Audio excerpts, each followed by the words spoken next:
बिस्मिल्लाहिर्रहमानिर्रहीम। लाखों करोड़ों दुरूदो सलाम मोहम्मद मुस्तफ़ा सल्लल्लाहु अलैहि वसल्लम और आले मोहम्मद पर। मैं हूँ उमर दराज गोंदल। आज लाहौर में लाहौर बार एसोसिएशन और Lahore high court bar association के ज़ेरे एहतमाम वकला कन्वेंशन था। 26वीं यानी तरमीम और जो कुछ मुल्क के अंदर चल रहा है उस हवाले से मैं आपको वहाँ हुआ क्या है, तकरीर क्या हुई हैं, मुतालिबात क्या हैं, वो बताने से पहले सिर्फ एक बात कहना चाहता हूँ। मैंने जब वो तकरीरें सुनी हैं तो मैं सिर्फ एक बात कह सकता हूं कि शायद ये पहला मौका हो जब अवामी सतह के ऊपर बयानिए को लेकर पंजाब और बलूचिस्तान दोनों एक सतह के ऊपर।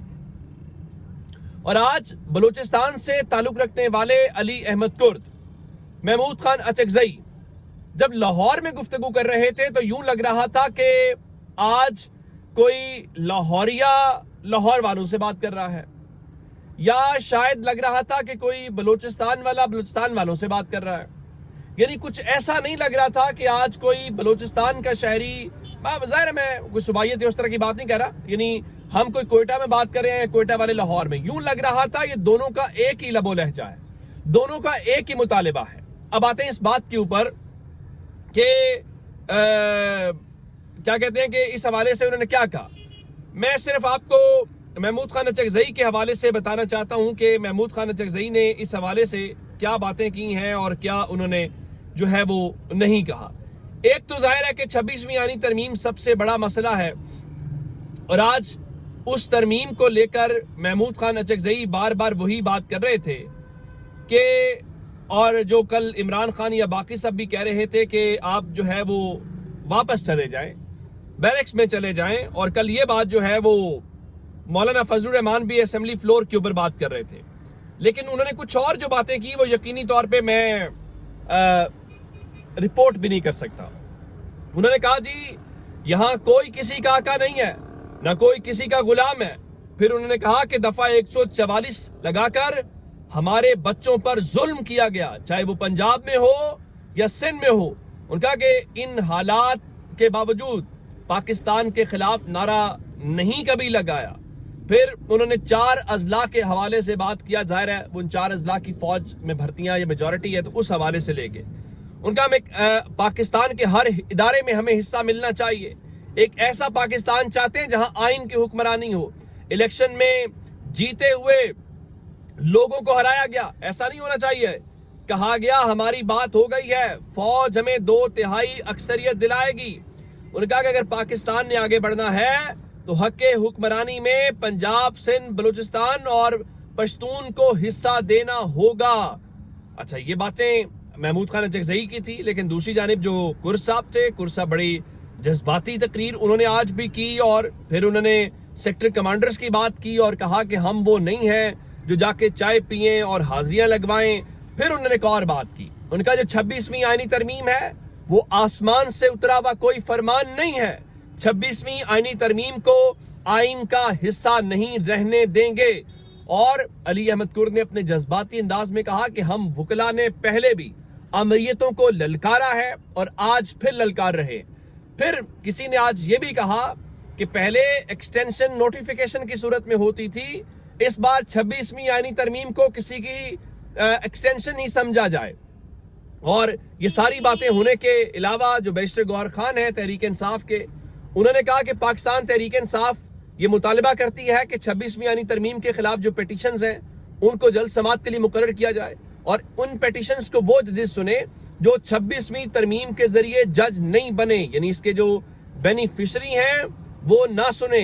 अच्छा, उसको लेके फिर आबिद जुबैरी साहब जो सुप्रीम कोर्ट बार के साबिक सदर हैं, उनका देखिए, और उन्होंने अली अहमद कुर्द साहब से मिलती हुई बात की, जो उन्होंने कहा कि वो सारा कुछ जाके सेक्टर कमांडर से चाय पीते हैं। तो उनका 26वीं यानी तरमीम के खिलाफ हमारी जदोजहद सिर्फ इस्टेब्लिशमेंट या हुकूमत के खिलाफ नहीं है, हम बल्कि उन वकला ग्रुप्स के खिलाफ भी है जो सहूलतकारी कर रहे हैं। तो फिर बैरिस्टर गौहर खान ने कहा कि अदलिया आज़ादी के लिए हर तहरीक लाहौर हाई कोर्ट बार से शुरू होगी। और साथ ही उन्होंने कहा कि 26वीं तरमीम में 225 वोटों से हुई और 26वीं तरमीम को पास करने के लिए इनकी बाकायदा तौर के ऊपर प्लानिंग थी। प्लानिंग तो खैर थी, इस बात को जो है वो डिनाई जो है वो नहीं किया जा सकता और ये सब कुछ था। अच्छा, फिर حامد خان صاحب جو ہیں انہوں نے یہ کہا کہ پاکستان کی تاریخ کا ایسا دور آ چکا ہے جہاں ہمیں واضح فیصلہ کرنا ہے، فوج کو اپنی بیرکوں میں واپس جانا ہوگا، ان کا سیاست سے کوئی کام نہیں ہے، اب جاؤ اور اپنا کام کرو، تم سے اپنا کام نہیں ہو رہا۔ بلوچستان میں روز دہشت گردی ہو رہی ہے، آپ کو سیاست سوجھی ہوئی ہے۔ اور پھر ان کا 8 فروری کو مینڈیٹ چوری کیا گیا، آئین پر سب سے بڑا ڈاکہ 26ویں ترمیم کو مارا گیا، اور لوگوں کو اٹھا کر ان کے بچوں کو اغوا کر کے 26ویں ترمیم کروائی گئی۔ پھر ان کا جو چیف جسٹس ہے وہ ایک پپٹ بن گیا ہے، اور ساتھ ہی انہوں نے کہا کہ ہم وکلا 26ویں ترمیم کے واپس ہونے تک چین سے نہیں بیٹھیں گے۔ تو کہنے کا مطلب ہے کہ آج یہ تگڑی تقریریں تھی، اور ادھر پشاور میں عمر ایوب گفتگو کر رہے تھے، اور انہوں نے کہا جی حکومت میں آ کر 26ویں جو آئینی ترمیم ہے ہم اس کو ختم کر دیں گے۔ تو کہنے کا مطلب ہے کوئی لاہور کھڑا تھا، کوئی پشاور کھڑا تھا، کوئی کہیں کھڑا تھا، جس کا تعلق کسی بھی صوبے سے ہے، وہ یک زبان ہے۔ یہ ایک اچھی بات ہے، اور آج جس طرح پنجاب والے دل کھول کے سب کو سن رہے ہیں، یہ اچھی بات ہے۔ چونکہ پنجاب سے بہت سارے کنسرنز کا اظہار کیا جاتا ہے، تو اگر ہمارے گھر میں آ کے کوئی کنسرنز کا اظہار کر رہا ہے اور آج دونوں اس کے اوپر ہے، تو یہ ایک اچھی بات ہے۔ اب آتے ہیں آج اڈیالہ جیل کے حوالے سے۔ اڈیالہ جیل کے اطراف میں اس وقت غیر معمولی سیکیورٹی ہائی الرٹ ہے، راستوں پہ کنٹینرز لگائے گئے ہیں، پولیس کے اضافی ناکے جو ہیں وہ قائم کیے گئے ہیں۔ اب اس کی وجوہات کیا ہیں؟ اس کی وجوہات بتائی گئی ہیں جی وہ جیل کے اطراف میں سرچ آپریشن کیا جا رہا ہے، اور سرچ آپریشن کے حوالے سے سب کچھ کیا جا رہا ہے، پھر وہاں پہ کسی کو آنے جانے کی اجازت نہیں ہے۔ تو اس دوران جو عمران خان کی فیملی کے ممبران ہیں، جس میں ان کی بہنیں علیمہ خان، عظمیٰ خان، نورین خانم، اور ان کے جو کزن ہیں قاسم خان، وہ اڈیالہ جیل پہنچے اور ان کو بھی روکا گیا، لیکن جب انہوں نے عدالت کا آرڈر دکھایا تو پھر ان کو جانے دیا گیا۔ لیکن ایز آف دس مومنٹ ابھی کنفرم نہیں ہے کہ آیا ان کی ملاقات ہو گئی ہے کہ یا نہیں ہو گئی، کیونکہ ان کو آگے جانے ضرور دیا گیا ہے۔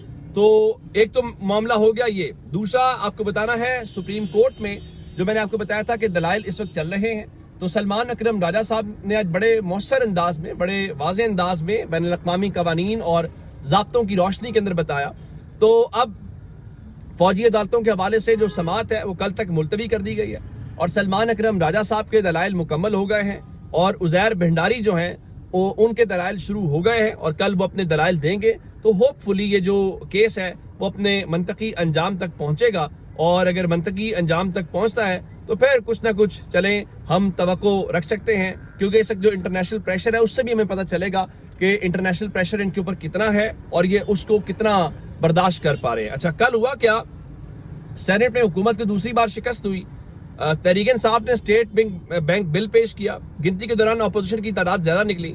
اچھا، کل پھر کیا ہوا کہ ڈپٹی چیئرمین صاحب نے اعلان نہیں کیا اور انہوں نے سیشن کو ایڈجرن کر دیا۔ آج جب اعظم نذیر تارڑ بول رہے تھے تو تحریک انصاف کے جو لوگ ہیں انہوں نے ووٹ کو عزت دو کے نعرے لگائے، اور ان کا جی ووٹ کو عزت دو، ڈپٹی چیئرمین استعفیٰ دو۔ اب ظاہر ہے کہ حکومت کے لیے یہ امبیرسنگ سچویشن تھی، تو پھر کیا گیا، پھر تحریک انصاف کے جو 3 سینیٹرز ہیں، اون عباس بپی صاحب، ہمایوں محمد اور فرق ناز چترالی، ان تینوں کو موجودہ سیشنز کے لیے ان کی رکنیت کو معطل کر دیا گیا ہے، اور ڈپٹی چیئرمین سینٹ نے ان تینوں کو ایوان سے نکالنے کا حکم دے دیا ہے۔ تو بس یہی حل ہے، کسی کو اٹھا لو، کسی کو معطل کر دو، تو اس طرح سے یہ اپنی پاپولیرٹی یا ان چیزوں کو حل کرنا چاہتے ہیں۔ تو جب تک یہ اپڈیٹ سے اپنا بہت سارا خیال رکھیے گا۔ خدا حافظ۔